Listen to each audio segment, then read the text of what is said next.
जाम्बोजी ने कहा भी है कि शांति के बराबर दूसरा तप नहीं है, संतोष से बढ़कर कोई सुख नहीं है और लालच से बड़ा कोई रोग नहीं है।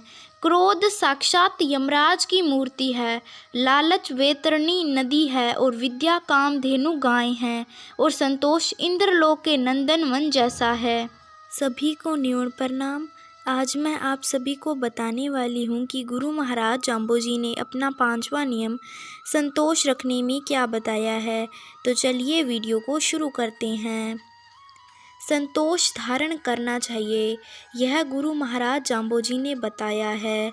संतोष धारण करने वाला सदा सुखी रहता है। संतोष का तात्पर्य है कि भगवान कृपा से जो कुछ भी प्राप्त हो जाए उसी में संतुष्ट होना। संतोष शब्द से उस सर्वोत्तम सुख की प्राप्ति होती है जिससे उत्तम दूसरा कोई सुख नहीं है। संतोषी व्यक्ति सुख समृद्धि में कभी उल्लसित व हर्षित नहीं, दुख में कभी शोकित व चिंतित नहीं होता, क्योंकि उसे ज्ञात है कि यह संसार परिवर्तनशील और विनाशशील है।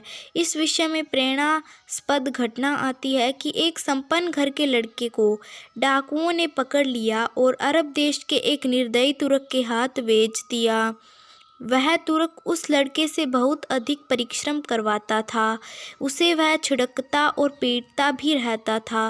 पेट भर भोजन भी उस लड़के को नहीं मिलता था, किंतु उस लड़के ने ईश्वर की मर्जी मानकर कभी संतोष नहीं छोड़ा, अर्थात उसने कभी उस परिस्थिति का विरोध नहीं किया। योगवश उस लड़के के गांव का एक व्यापारी घूमता हुआ अरब देश के उस नगर में पहुंचा जहां वह लड़का तुर्क की गुलामी करता था। वह व्यापारी लड़के को पहचानता था। उसने लड़के से पूछा, आजकल तुम्हें बहुत कलेश होता होगा। लड़का बोला, जो पहले नहीं थी और आगे भी नहीं रहेगी। ऐसी परिवर्तनशील अवस्था के लिए कलेश का क्या मानना है। बहुत वर्ष बीत गए। वह अरबिया तुर्क वृद्ध हुआ और मर गया। उस तुर्क की पत्नी और अबोध बालक अनाथ हो गए। उनकी गुलामी में रहने वाला वह लड़का अब जवान हो चुका था। उस तुर्क ने मरते समय उसे अपने दासत्व से मुक्त कर दिया था, परंतु अब वह लड़का धन उपार्जन करके तुर्क की पत्नी और बालक का भी भरण पोषण करता था। एक दिन वही व्यापारी उस नगर में आया और युवक से पूछा, अब क्या दशा है। युवक बोला, जो पहले नहीं थी आगे भी नहीं रहेगी। ऐसी परिवर्तनशील अवस्था के लिए सुख दुख का क्या मानना है। धीरे धीरे युवक उन्नति करता गया और वह अपने कबीले का सरदार हुआ और धीरे धीरे उस प्रदेश का राजा भी हो गया। व्यापारी ने कहा, श्रीमान, आपके इस वैभव के लिए बहुत बहुत धन्यवाद। राजा ने शांत भाव से कहा, भाई, जो पहले नहीं थी और आगे भी नहीं रहेगी, उस परिवर्तनशील अवस्था के लिए क्या उल्लास और क्या खेद।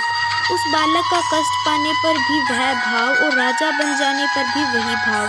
यही है संतोष का प्रभाव। संतोष की एक कहानी महाभारत के अनुसार भी है।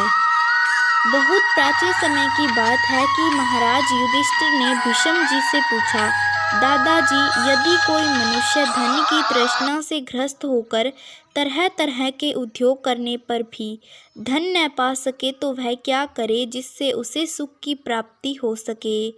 भीष्म जी ने कहा, युधिष्ठिर, व्यर्थ परिश्रम का त्याग और भोगों से संतोष ही सुख के मूल हेतु है। इस विषय में विद्वान लोग एक प्राचीन इतिहास सुनाते हैं कि मंकी नामक मुनि ने भोगों से विरक्त होकर जो उद्गार प्रकट किया था वही इस इतिहास में वर्णित है। मंकी मुनि धन के लिए अनेक प्रकार की चेष्टाएं करते थे, परंतु हर बार उनका प्रयत्न व्यर्थ हो जाता था। अंत में जब बहुत थोड़ा धन शेष रह गया तो उस धन से उस मुनि ने 2 बछड़े खरीदे। एक दिन उन दोनों बछड़ों को परस्पर जोड़कर वे मुनि हल चलाने की शिक्षा देने के लिए ले जा रहे थे। जब वे दोनों बछड़े गांव से बाहर निकले तो वे दोनों बैठे हुए ऊँट को बीच में करके सहसा दौड़ पड़े। ऊँट दोनों बछड़ों के बीच में रह गया। जब वे बछड़े उस ऊँट की गर्दन के पास तक पहुँच गए तब ऊँट को सहन नहीं हुआ और वह क्रोध में खड़ा हो गया। अब दोनों बछड़े आपस में बंधे होने के कारण ऊँट की गर्दन पर लटक गए। उन दोनों बछड़ों को ऊपर लटकाए वह बड़े जोर से भागने लगा। यह सब देखकर मुनि बड़े दुखी हुए और कहने लगे, मनुष्य कितना ही चतुर क्यों न हो, जो उसके भाग्य में नहीं है उस धन को वह श्रद्धा पूर्वक भली भांति प्रयास करके भी नहीं पा सकता। इस प्रकार उस मंकी नामक मुनि को समझ में आ गया कि धन की इच्छा अथवा चेष्टा सुखदायिनी नहीं है।